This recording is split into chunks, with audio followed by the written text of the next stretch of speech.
20 minutes to the top of the hour, and right now we're going to check in with our league team because coming up this weekend, it's the inaugural Pacific Championship Rugby League triple header, which will get underway this Saturday with the Kiwis A playing against Tonga A. That's at 1:30. Kiwi Ferns will play the Tonga women's team at 3:45 p.m. and then the Kiwis will take on Toa Samoa at 6 p.m. And this is happening all happening at Eden Park. Joining us right now is Feleti Mateo, who is with the Tonga A team as the assistant coach. Feleti, mahalo lelei, and welcome back to the Polokalama. Mahalo lelei. Thank you for having me. Very happy to be back in New Zealand and represent my Tonga people. Very excited about the weekend. Can't wait to rip in. I know. Look, you've been with the team. You've assembled the team. Tell us who's in the team for this competition. Most of our team are made up from guys that are fringe first graders or guys that are coming through the systems at their respective clubs. We've got some young, exciting players that I'm really excited for to represent Tonga and to be able to showcase their skills on a higher level than what they've usually been doing week to week. I think just the occasion playing at Eden Park will be massive. And looking forward to it. It's also exciting as well that our Tongan women's team as well will also be part of this championship or Pacific competition as well, eh?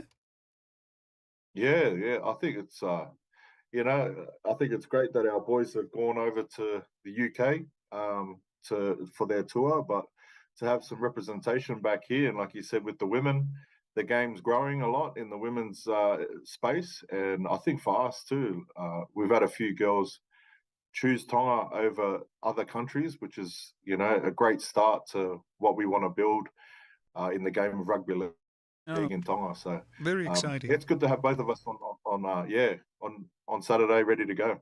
Goya. And we're wishing our team in playing England very soon as well all the very best. But I guess for this, we're focused on the team that's Tonga's A team, which will play the Kiwis A team. And I think I just, as I found out, it's been, 17 years since a Tongan Kiwis A team has been assembled. What do you know about the opposition, or what have you guys been told about who's playing in the other team? Not much, actually. And we've been holding on all day to try and see a team of who we're going to play against. We've assembled a squad of our own, and we know that who we're playing against will be a formidable opponent. They're coming from great systems at their clubland, and we know that the Kiwis, we put on a good fight, and we just want to go out and represent our people as best we can. Morning, Pito. And I know that you're teaming up with the other co-coach, Charlie Tonga. What's it been like to assemble or work with this group of men who are going to represent our Tongan team? Because just having a look at the list, you've got a mix of St. George Illawarra, Sydney Roosters, the Titans, as well as the Warriors, even the Broncos as well. So you've got a mix of various players from different clubs. But how do you, bring them together to play for this campaign to represent Tonga? You know what? We come together easily. I think it's regardless of what club they play for. I think the fact that we're Tongan is what brings us together, and I think that's a strength of ours as a nation. Is that it doesn't take long before the boys are getting together, laughing and joking and slapping each other on the back of the head. So we've come together really well, especially through our cultural advisor Etu Waisele, who is a former MMT player. He's one of the players that literally died for Tonga. He put everything on the line every time he put in the red and white. And for someone who was born in Tonga and raised in Tonga, I think there's no one better of a person like him to show the boys what it takes to learn about the culture. A lot of guys are born and raised in Australia, so it's a beautiful chance for them to reconnect or even explore what could be missing in their lives. I think over my time and different camps I've been in, exploring your culture, there's nothing like it. And especially our beautiful culture that we have, everything is through God, and we're very religious, as everyone knows. And That's at the forefront, and that's what all the boys experience before every training. We sing a hymn, we do a prayer, and after every training. So we're trying to create a good culture for these boys, but for not only for this week, but to take back to their clubs, back to their homes, and for their families, to hopefully lead in their own lives. Cool, yeah. And Feleti, you're a leaguey. You played for us. And what's it like for you to be part of something special like this? This is the Pacific Championship Rugby League competition, and it's both male and females that are playing for our Pacific nations. Oh, it's an honor. It's an honor. It was an honor to put the jersey on, and now it's an honor to put the headset on and be on the other side of the fence. It's a bit harder because you can't go out there and make a difference yourself. But I'm so privileged to be in the position to give back. And I was lucky enough to be coached by Charlie, and one of his dreams was to have his players come through and coach. So to do it side by side with him is pretty special. And then, like we said previously, about seeing the girls come through, we've done a few things with them this week. We've had an opposed session against the girls.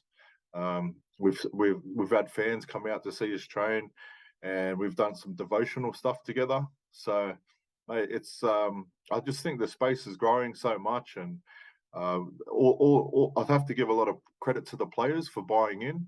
They realise the importance of what we're trying to do, and just the way they bought into what we're trying to do has been amazing. And hopefully you'll see that on Saturday when it comes time to play. What's your message for our Tongan fans? I know that having the Toa Samoa has been incredible, since the Rugby League World Cup. And I'm also going to try and find a jersey for Toa Samoa and change to the Tongan one as well. So what's your message for our fans, our Tongan fans who are listening or watching right now? Yeah, I think the biggest thing is our presence. Everyone knows about the Red Sea. We would love for everyone to get out there if they can, get amongst the crowd. There's nothing like the atmosphere that we have at our games for Tonga. And we're lucky to have two games, the men and the women playing. So we're hoping to outdo the Toa Samoa fans, but it'll be great. I know all of our team will be hanging around to support Toa Samoa in their endeavours against the Kiwis. So, mate, it's all about the Pacific and one love out there. Toga also movement, you know what it's like. So we're happy to support each other. And just for the people, mate, they've been so good already. Like coming to training, showing a lot of support on social media. Man, our Instagram and that's getting blown up. So we just hope that everyone can come out, enjoy the game, and have a good day. Well, we wish you the very best, as well as Charlie Tonga, the other coach, as well as you prepare the final few days to prepare for this important game, taking on the Kiwis. And, of course, our thoughts and prayers go out to the team in England who are taking on the English team as well. Go well, as well as our Tongan women's team. All the very best, and malo apito for representing the Kingdom of Tonga. Ofalahi atu Feleti, mauhai whiawhilele. God bless. Malo